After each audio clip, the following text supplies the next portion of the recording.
जय हिंद साथियों।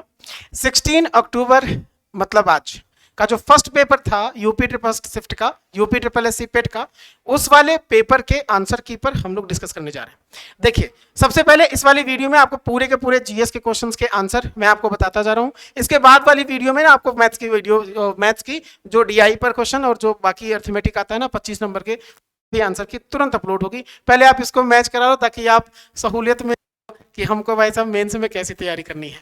चलिए बात करते हैं कि जो पहला सवाल था, निम्नलिखित में से किस अधिनियम ने बैंकों के राष्ट्रीयकरण के लिए निम्न शर्तें जो है निर्धारित करी। सही आंसर था बैंकिंग कंपनियां उपक्रमों का अधिग्रहण और हस्तांतरण अधिनियम 1970। बात करूं मैं इसके ठीक बगल में चौथा नंबर जो सवाल था, निम्नलिखित संविधान के लिए डीपीएसपी अर्थात राज्य के नीति निर्देशक सिद्धांत जो था निम्नलिखित में से किस संविधान से प्रेरित था। किससे था? आयरलैंड से। सबको पता है भाई। पांचवा क्वेश्चन था भारतीय संविधान के अनुच्छेद 19 में कौन सा अधिकार सम्मिलित है? वाक और अभिव्यक्ति स्वतंत्रता का अधिकार है। क्वेश्चन नंबर 6 पर आने से पहले मैं आपको दो दिखा दूं। 1991 में नई आर्थिक नीति एनईपी के तहत उदारीकरण और निजीकरण का जो पहल है उसकी प्राथमिक परिणाम निम्नलिखित में से कौन सा था? राजकोषीय नीति सुधार। ये फर्स्ट ऑप्शन जो था ना ये वाला सही था। आप में ऑप्शंस भी बदले हो सकते हैं आपकी शिफ्ट आपकी शिफ्ट के अकॉर्डिंग। क्वेश्चन नंबर 6 कह रहा संसदीय प्रणाली में कार्यपालिका किसके प्रति उत्तरदायी होती है? दैट इज विधानमंडल के प्रति। ठीक है। सातवें क्वेश्चन पर आए, निम्नलिखित में से कौन सी भारतीय संविधान की मुख्य विशेषता नहीं है? द्विस्तरीय सरकार की विशेषता नहीं है। क्वेश्चन नंबर 3 में देख लीजिएगा, निम्नलिखित में से किसे भारत में हरित क्रांति के जनक के रूप में जाना जाता है? M S Swaminathan. बहुत फेमस सवाल है, कई बार आपने देखा होगा इसको एग्जाम्स में। क्वेश्चन नंबर 8 पर आते हैं, एक हार्स पावर लगभग कितने वाट के बराबर होता है? 746 वाट के बराबर। ऑप्शन नंबर ए जो था 746 इसका आप में ऑप्शन देख लीजिएगा। जो 13 नंबर का क्वेश्चन था ना मैथ्स का था, मैथ्स का भी देख लो कि मैथ्स में जो सवाल का आंसर था वो था 7/8। सबसे बड़ी भिन्न है इसमें, जब बड़ी भिन्न वाला सवाल था ना उसमें 7/8। इसमें मैं आ जाऊं 14 में, ये a cube minus B cube का फॉर्मेट लग रहा था। बचे था a माइनस बी क्योंकि a square plus B square plus A B cut गया था। ठीक है। और a माइनस बी किया 2.35 मतलब फर्स्ट ऑप्शन सही था 2.35। 19 का कितना परसेंट? 7.6 है मतलब 7.6 ऊपर रखो। 19 का पूछ रहा, 19 नीचे मल्टीप्लाई हो 40% आ गया था। और आया था 16 का 60 और 80 के बीच सभी अभाज्य संख्याओं का औसत, तो 61, 67, 71, 73 और 79 5 नंबर थे, जोड़ करके एवरेज निकाला 70.2 आया था। ठीक है। इधर मैं आ जाऊं, इधर का जो छूट जा रहा 9वां नंबर सवाल पर, निम्नलिखित में से कौन सी एक रासायनिक अभिक्रिया नहीं है? सही आंसर था पानी का भाप में रूपांतरण। ठीक है भाई। क्वेश्चन नंबर 10 में देख लो, पायरिया निम्नलिखित में से किसका रोग है? मसूड़ों का रोग है। इजी, ना दांतों का, ना दांत तो फिलहाल ऑप्शन में भी नहीं, मसूड़ों का। फ्लोएम एक ऊतक है, निम्नलिखित में से किसमें पाया जाता है? पौधों में पाया जाता है। हम आपको केवल आंसर बताते जा रहे हैं, डिटेल्ड डिस्कशन होगा लाइव क्लास में। ठीक है। चलो इसके बाद बढ़े भाई। क्वेश्चन नंबर 12, भारत की पंचायती राज व्यवस्था में कितने स्तर होते हैं? 3 स्तर होते हैं। कितने स्तर होते हैं? 3। और ये सब क्वेश्चंस ना बहुत फेमस क्वेश्चन है, कई बार रिपीटेड है। ठीक है। इधर मैं आ जाऊं, 2.35 तक हो गया था। क्वेश्चन नंबर 18, निम्नलिखित में से कौन सा एसिड कार बैटरी में प्रयोग किया जाता है? बैटरी में यूज होता है सल्फ्यूरिक एसिड। कौन सा? सल्फ्यूरिक। Option number D. इधर मैं आ जाऊं, श्वेत और स्वेद का अर्थ होता है, श्वेत का सफेद है, स्वेद का पसीना। बात समझ में आ रही? 20 नंबर क्वेश्चन में, खाक में मिलना मुहावरे का क्या अर्थ है? सब कुछ नष्ट हो जाना। क्वेश्चन नंबर 21 का, अनिल का पर्यायवाची शब्द बता दो से पवन। 22 का है, गुप्त का विलोम शब्द प्रकट। समझ में आ रहा भाई? 23, सद्भावना का संधि विच्छेद करिए। सद्भावना का सत प्लस भावना संधि विच्छेद हो गया। देन ये आपके पास में एक पैराग्राफ था, उसको पढ़ करके हमें आंसर करना था उसी पर बेस्ड।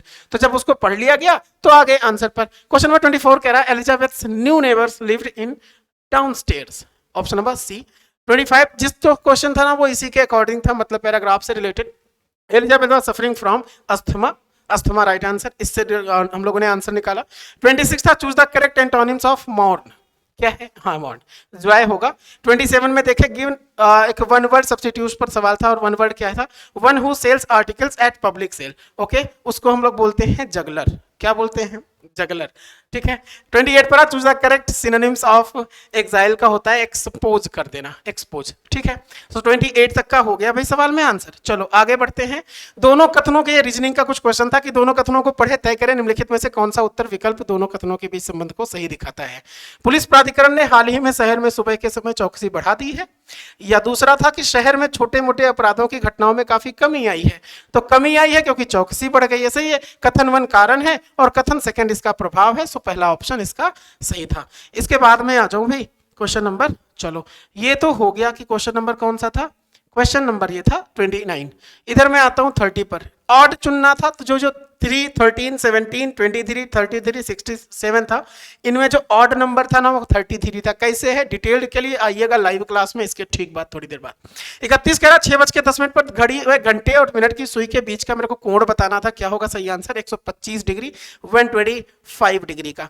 32 पर आ जाऊं मैं, यदि ए को 26 के रूप में कोड किया जाता है और बी को किया जाता 25 के रूप में, तो सी को 24 और ऐसे बताना जेड को 1 के रूप में। तो मोबाइल के लिए कोड क्या था, कोड जब खोजा गया ना पता चला डी वाला।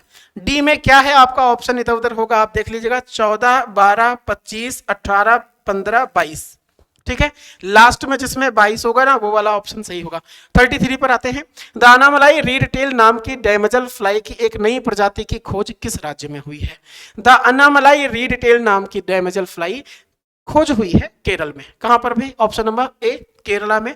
34 पर आ जाऊं, गोपी ने विवेक से कहा कि वह व्यक्ति मेरी मां के इकलौते भाई का पिता है। गोपी उन्हें क्या कहेगी, नाना, क्या कहेगी, नाना। ओके 34 तक हो गए हम लोग, 34 कर चुके। 35 पर आते हैं, आईएनएस तर्कस ने लाल सागर में, यहां पर डैश है, कौन सा ऑप्शन होगा, नौसेना के जहाजों अल्माज PC-411 और निमेर PC-144-13 के साथ एक समुद्री साझा अभ्यास का आयोजन किया है।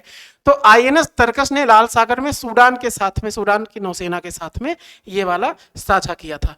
जागृति निम्नलिखित में से किस क्षेत्र से संबंधित शुभंकर है, उपभोक्ता जागरूकता से संबंधित है। किससे, उपभोक्ता जागरूकता से। हम देखें जरा, ये तो केरल हो गया, नहीं, टाटा पावर सोलर ने किस राज्य में भारत की सबसे बड़ी फ्लोटिंग अर्थात तैरती और सौर योजना परियोजना की शुरुआत करी है। कहां पर करी है, केरला में। केरल से 2 सवाल आपको एक ही में मिल गए, ठीक है। हिमाचल प्रदेश ने 21 दिवसीय संयुक्त अभ्यास वज्र प्रहार 2022 किन देशों के बीच में संपन्न हुआ है भारत और संयुक्त राज्य अमेरिका के बीच में। क्वेश्चन नंबर में आ जाता हूं 41, निम्नलिखित में से किस कंपनी ने जुलाई 2022 में भारतीय खिलाड़ियों के प्रदर्शन को बढ़ाने के लिए भारतीय ओलंपिक संघ IOA के साथ दीर्घकालिक साझेदारी की घोषणा करी है, that is Reliance industries limited के साथ में। इधर मैं देख रहा हूं कि क्वेश्चन नंबर इधर हो गया था, उपभोक्ता जागरूकता हो गया था। 37 भी देख लो, महाराष्ट्र में स्थित औरंगाबाद का नया नाम लिखिए, संभाजी नगर है, बहुत बढ़िया। भारतीय पारंपरिक विज्ञान पर किस देश के सर्वदलीय संसदीय समूह को आयुर्वेद रत्न पुरस्कार से सम्मानित किया गया है, यूके के, ठीक है, बहुत बढ़िया। इतने सवाल हो गए भाई, चलो इसके बाद बढ़ता हूं मैं और आगे। क्वेश्चन नंबर 42 पर आते हैं, जुलाई 2022 में कॉफी बोर्ड ने कॉफी फसलों की जलवायु प्रतिरोधी किस्मों को विकसित करने के लिए किसके साथ एक समझौता ज्ञापन पर हस्ताक्षर किया था, आंसर सही था, इसरो का। किससे किया था, इसरो से। निम्नलिखित में से कौन सा देश भारत के साथ सबसे लंबी अंतरराष्ट्रीय सीमा साझा करता है, बांग्लादेश है। अगर आपने पढ़ा हो पड़ोसी देश, पड़ोसी राज्य, पड़ोसी देश भारत के पढ़े होंगे तो आप सबको पता होगा। निम्नलिखित में से कौन सी इजराइल की राजधानी है, जेरूसलेम है। डाक कर्मयोगी पोर्टल का उद्देश्य है लगभग 4 लाख ग्रामीण डाक सेवकों की क्षमताओं में वृद्धि करना। क्वेश्चन नंबर 45 हो गए हैं, इधर 45 के आगे बढ़ते। क्वेश्चन नंबर 46 का, निम्नलिखित में से किस राज्य में विधान परिषद है, विधानसभा नहीं, कहां पर है भाई, कर्नाटक में विधान परिषद है। 47 जो दिए गए ऑप्शन में था उसमें से कर्नाटक में। 47 कह रहा कि किस देश को भारतीय वायुसेना दिवस के रूप में मनाया जाता है, किस दिन को, सॉरी, भारतीय वायुसेना दिवस के रूप में मनाया जाता है 8 अक्टूबर को। चल भी रहा क्या है, अक्टूबर। बड़ा बेहतरीन क्वेश्चन था, अक्टूबर में, अक्टूबर का आपको मिल गया। 48 कह रहा है कि निम्नलिखित में से किसे भारत का स्कॉटलैंड भी कहा जाता है, कुर्ग को। किसको कहा जाता है भारत का स्कॉटलैंड, कुर्ग को। कुर्ग ऑप्शन, चलो एक कुर्ग हो गया भाई। 49 पर आते हैं, कला मथुरा से टेसलिंग की पारंपरिक कला कौन सी है, सांझी। कौन सी है भाई, सांझी। क्वेश्चन नंबर 50 पर आओ, निम्नलिखित में से 2014 में बनाया गया भारत का 29वां राज्य कौन सा था, तेलंगाना। 50 नंबर क्वेश्चन आपने निपटा लिया मात्र केवल 7 से 8 मिनट में। देखिए तेजी से मैं आपको आंसर बताता जा रहा हूं, डिस्कशन होगी बाद में लाइव क्लास में, तो यकीन मानिए बहुत बेहतरीन और सुंदर आंसर आप पढ़ा पा रहे हो। बस टिक करते जाओ भाई साहब, बिल्कुल सटीक, सबसे तेज सबसे सटीक आंसर है, इससे बढ़िया सटीक नहीं।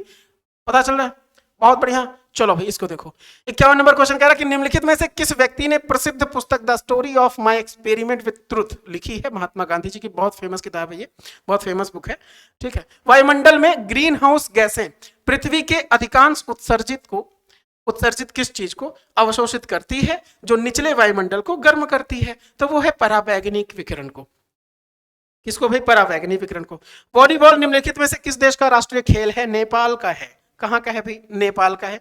फिर ये हिंदी पर आपको एक पैराग्राफ दिखा जिसको पढ़ कर करके आंसर करना था, ठीक है। तो हिंदी वाली क्लास में अभी आपको सर बताएंगे। फिलहाल तो मैं जीएस का आपको पूरा सेशन करा देता हूँ, जितना भी जी से था। किससे था भाई? किससे था भाई? किससे था?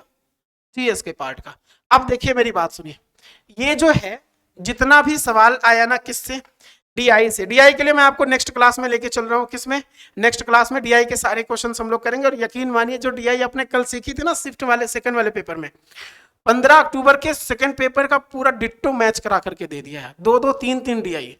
केवल जो उन्होंने कर लिया था ना कल वाला पेपर, जिन्होंने सॉल्व कर लिया था वो बड़े आराम से कर ले गए होंगे। एक नया था केवल, ठीक है। ये पहला पुरुष गरीबी लाइन वाला और एक महिला पुरुष की संख्या में परसेंटेज दे रखा था, वो वाला नया था। अभी इसको हम लोग देखते हैं, ठीक है। इसको मुझे समझाना ना, तो इसको समझाने के लिए मैं थोड़ी देर में आपके पास में लाइव आता हूँ। क्वेश्चन नंबर पहले आ जाते हैं हम लोग 84 पर। कह रहा सवाल कि गौतम बुद्ध को ज्ञान किस नदी के तट पर प्राप्त हुआ था? निरंजना नदी के तट पर प्राप्त हुआ था। 85 नंबर क्वेश्चन कह रहा हर्षवर्धन के शासन काल के दौरान निम्नलिखित में से कौन सी नई राजधानी थी जो थानेसर से स्थानांतरित हुई थी? कन्नौज थी। कौन सी थी? कन्नौज। क्वेश्चन नंबर 86 पर आ जाओ। निम्नलिखित में से किस सेना की ताकत छापा मार अर्थात गुरिल्ला रणनीति थी? मराठा की, ठीक है, मराठा सेना की। क्वेश्चन नंबर 86 हो गया भाई, ओके। 87 हड़प्पा सभ्यता के दौरान डांसिंग गर्ल अर्थात नर्तकी की कांस्य प्रतिमा बनाने के लिए किस तकनीक का इस्तेमाल किया गया था? वो किस तकनीक का इस्तेमाल किया गया था? Okay okay okay okay okay. Question number 87 का आंसर इसमें, चलो अभी सर बता रहे होंगे, लॉस्ट नहीं है तो मोम लोपी ढलाई कास्टिंग का। किसका? मोम लोपी ढलाई कास्टिंग का, लॉस्ट वैक्स कास्टिंग का, ठीक है भाई। आगे आ जाओ। पूर्ण स्वराज की मांग करने वाले प्रथम कार्यकर्ता का नाम लिखिए। हसरत मोहानी जी हैं। भारत सरकार अधिनियम 1935 के प्रावधानों में ब्रिटिश सरकार के अंतिम अधिकार का एक उदाहरण कौन सा था?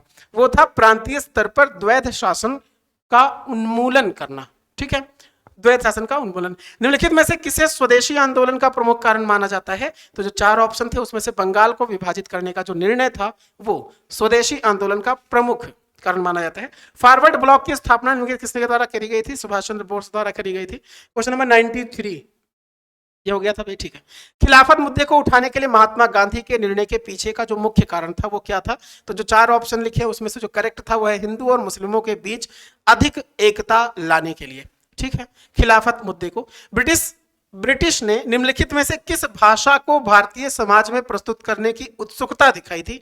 अंग्रेजी की। कौन सी भाषा? अंग्रेजी। तो क्वेश्चन नंबर ये वाला कौन सा था?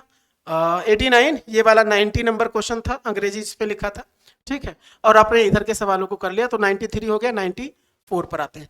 भारत में निम्नलिखित में से किस स्थान पर दिन और रात में के तापमान में ना व्यापक अंतर पाया जाता है? थार मरुस्थल में। क्वेश्चन नंबर 98 कह रहा है कि स्थिरता के साथ विकास के उद्देश्य निम्नलिखित में से कौन सी पंचवर्षीय योजना शुरू की थी? चौथी पंचवर्षीय योजना थी ये। 99 नंबर कह रहा है कि निम्नलिखित में से किसमें व्यक्तियों या व्यक्तियों के समूह के स्वामित्व वाले व्यवसाय शामिल हैं? तो जो 4 ऑप्शन थे उसमें था सी वाला ऑप्शन, निजी अर्थात प्राइवेट सेक्टर्स। 95 के पहले ये तो हो गया ना किस स्थान पर? थार मरुस्थल में। बहुत बढ़िया। 95 देखिएगा, विश्व को कितने प्रमुख काल क्षेत्रों मतलब टाइम जोन में डिवाइड किया गया? 24 टाइम जोन है। 96 में देखूं, निम्नलिखित में से कौन जनसंख्या परिवर्तन का घटक नहीं है? रुग्णता अर्थात मॉर्बिडिटी। बहुत बढ़िया। 97 को देखो, लक्षद्वीप की राजधानी निम्नलिखित में से कौन सी है? कवरत्ती है। और अब मैं आता हूं 100 नंबर के क्वेश्चन पर, मतलब इस वाले पेपर के आखिरी सवाल पर। उस जंगल का नाम बताइए जिसे पृथ्वी ग्रह के फेफड़े के रूप में जाना जाता है अमेजन वर्षावन। कौन सा? अमेजन रेन फॉरेस्ट है, ठीक है। तो ये 100 क्वेश्चन थे जिसमें से मैंने आपको डीआई के क्वेश्चन सभी नहीं कराए, उन पर मैं आता हूं उसके और कौन सा सवाल छूट गया भाई? जो भी क्वेश्चन छूटे ना केवल डीआई के, उनको मैं आता हूं भाई आपके साथ में फटाक से 10 मिनट बाद तुरंत अगली वीडियो में, ठीक है। तो इस क्लास को जरा शेयर कर दो। सटीक आंसर आपको मिला है और आपने देख भी लिया है कि आपके क्वेश्चंस जो पूछे गए हैं वो कैसे कैसे हैं। इसकी पीडीएफ आप टेलीग्राम से डाउनलोड कर सकते हैं, ठीक है। टेलीग्राम का लिंक जो है वो डिस्क्रिप्शन बॉक्स में है। डिस्क्रिप्शन बॉक्स में जाइएगा और टेलीग्राम का लिंक जो है टेलीग्राम के लिंक पर क्लिक करिएगा और पहुंच जाइएगा टेलीग्राम पर। और हाँ, ये जितने भी क्वेश्चंस हैं इनको डाउनलोड कर लीजिए, एक बार देख लीजिए। शाम वाले शिफ्ट में इससे रिलेटेड क्वेश्चंस आने वाले हैं और जो मेंस होगा ना उसमें भी इससे रिलेटेड क्वेश्चंस आएंगे। आज इतना ही, इस उम्मीद के साथ कि आप इस सेशन को शेयर करोगे ज्यादा से ज्यादा। मैं मिलता हूं आपके साथ नई वीडियो में, तब तक के लिए नमस्कार, थैंक यू, जय हिंद।